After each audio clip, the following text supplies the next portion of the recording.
In today's video, I'm going to teach you how to use the search function in Google Sheets.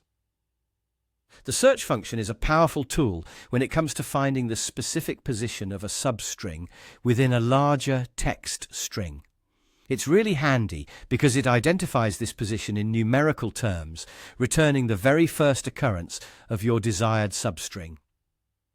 And just as a heads up, if the function cannot find the substring you're looking for, it'll return an error. Another key feature of the search function is that it is case insensitive. This characteristic means it will ignore whether your text is in uppercase or lowercase, removing that extra layer of complexity that might be a bit daunting for beginners. So, no need to worry about capital letters impacting your results.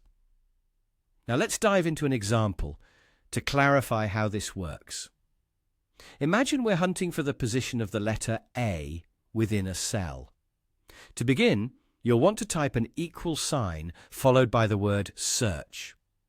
Once you have that, you'll open a parenthesis to start defining the function's arguments. Inside these parentheses, your first task is putting the letter A within quotation marks because the search function looks for text strings, and quotation marks are how we designate them in formulas. After typing the letter A in quotation marks, you'll follow it up with a comma.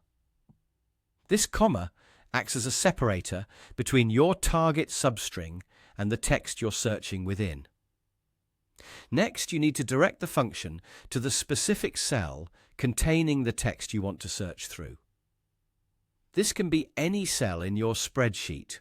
Let's say, for instance, you choose cell A1.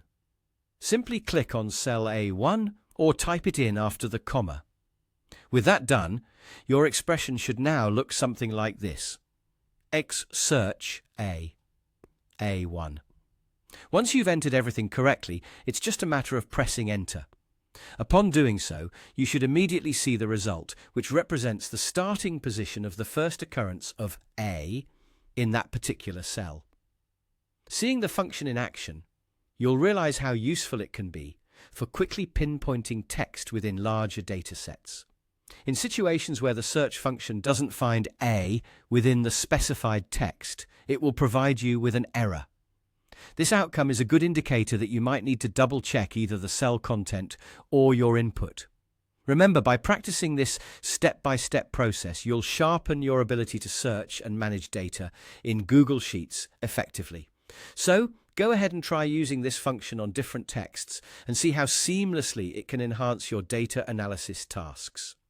Thanks for watching, and happy spreadsheet sleuthing!